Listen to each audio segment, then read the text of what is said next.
Hi guys, I'm going to be reading to you chapter 2 of The Ghost of Fossil Glen. We just ended out, by the way, I had to put my glasses on. It was that time of the night. So I'm on chapter 2. Chapter 1 was about her trying to get a special fossil and she fell down this cliff and she's all bloody and she's wondering who the voice was that she heard while she was falling and telling her what to do, it seemed. Allie walked home in a daze, contemplating her odd experience at the Glen. As usual, she stopped to check the mailbox before walking up the driveway to her house. When she reached into the box, a peculiar tingling feeling ran down the length of her arm and all through her body. It felt almost as if she'd struck her finger into an electric socket. Yikes! With a yelp, she jumped back and withdrew her hand. She looked around her. Everything appeared normal on Cumberland Road. Houses, lawns, trees, and mailboxes lined the quiet street. Wearily, she stared again at her own family's mailbox. The door hung open and a cold dampness poured from its wide open mouth. Allie shivered despite the warm afternoon sun. A voice whispered softly. It was the same voice she'd heard in the Glen, except this time the words were muffled and unclear. She whirled around to see who'd come sneaking up behind her. There was no one in sight. She stood for a moment, perplexed. Then, cautiously, she reached once again into the box. As she pulled out the thick bundle of letters, magazines, and glossy flyers, there was no mistaking the feeling that came over her. Again her skin prickled, her fingers grew cold and clammy, and her heart beat loudly in her chest. And again she heard the voice, a whisper so faint it seemed to be coming from inside her own head. "At last," the voice said, "the time has come." At last, that was what Allie thought it said. She couldn't be sure. The shrill ring of the telephone came from the open window of her house. Allie slammed the mailbox shut and ran inside. Tossing the mail onto the counter, she grabbed for the phone. "Hello?" she said breathlessly. "Hi, Al, it's me." "Oh, hi, Dub," Allie said. "Where have you been? I've been calling for an hour." "I was in the Glen. I found an incredible fossil, Dub. A whole trilobite, a pretty big one." "Cool. Bring it to school tomorrow so I can see it."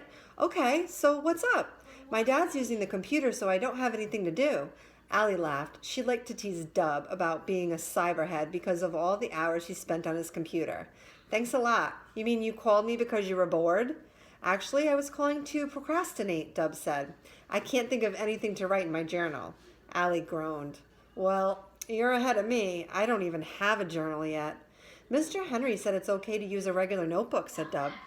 "I know, but I forgot to get one," Allie said. "I'm not sure there's anything like that around here, and Mom's going to kill me if she has to drive back into town tonight to buy a notebook." She looked around the kitchen. There was a chunky memo pad on the counter that the family used to leave one another messages, but that wouldn't do. Idly, she began to look through the pile of mail. "You'd better find something," said Dub. "We're supposed to hand in our journals tomorrow with our first entries done." Allie's attention was caught by a package wrapped in white tissue paper and tied with red ribbon. When she picked it up, the peculiar quivery feeling hummed through her again. Turning the package over, she discovered with surprise that her name was written on the front. Just Allie. No last name, no address. The writing was large and neat and looping. It was April. Her birthday wasn't for another 2 months. She searched the outside of the package for clues but found nothing to indicate who had left it for her. "Yo, Allie, hello?" Dub asked. "Sorry, I was looking at this thing that came with the mail." "What is it?" "Hang on, I haven't opened it yet. I gotta get some scissors." Wedging the phone between her ear and her shoulder, Allie rummaged in the junk drawer until she found the big kitchen shears, which she used to cut through the ribbon. Carefully, she unfolded the tissue paper. "Well, what is it?" Dub asked again. "I'm not sure," said Allie. "Some kind of book." The cover was made of deep red burnished leather, embossed with an elegant patterned border. The pages were edged in gold, and there was a red satin ribbon bound right in with the pages to use as a place marker. The leather felt rich and smooth, and its pungent smell filled Allie's nostrils. "What's it called?" asked Dub. There was no title printed on the cover. Allie examined the spine. "Nothing. I don't know," she answered. "Open it," urged Dub. "I am," said Allie. "It's empty. The pages are blank." She turned the pages, feeling the dry, nubby thickness of the paper. The odd, shivery feeling returned, seeming to gather in the pit of her stomach. "Who's it from?" asked Dub. I don't know, said Allie. She flipped through the book, but nothing was written anywhere inside. She looked at the wrapping paper again. There's no note and no written address. Looks like you have a secret admirer, Dub said slyly. Oh, sure. Hey, Dub said, his voice brightening. You can use it for your journal. The pages are blank, right? Yeah, Allie said. But, Dub, yeah? Don't you think it's kind of strange? What? What do you mean, what? You and I are talking about how I need a journal and this empty book just happens to show up? Coincidence, I guess, said Dub. A lucky one for you. Maybe, but Allie hesitated, trying to think how to explain her feeling that something decidedly unusual was going on. If I tell you what happened to me today, do you promise you won't think I'm crazy? Too late for that, Al, said Dub cheerfully. Ignoring this last remark, Allie said, Dub, when I was in the Glen today, I climbed up the cliffs. Pretty high. Well, really high. And I got sort of trapped there. I couldn't go up or down, and my arms were really tired, and I thought I was going to die. Wow, said Dub. How'd you get down? This is the weird part. I heard this voice, Dub. It told me what to do, and all of a sudden I didn't feel scared, and I slid down, and I was okay. Holding the phone between her ear and her shoulder again, she examined her palms. They were dirty and scratched and sore. Well, mostly okay, she added.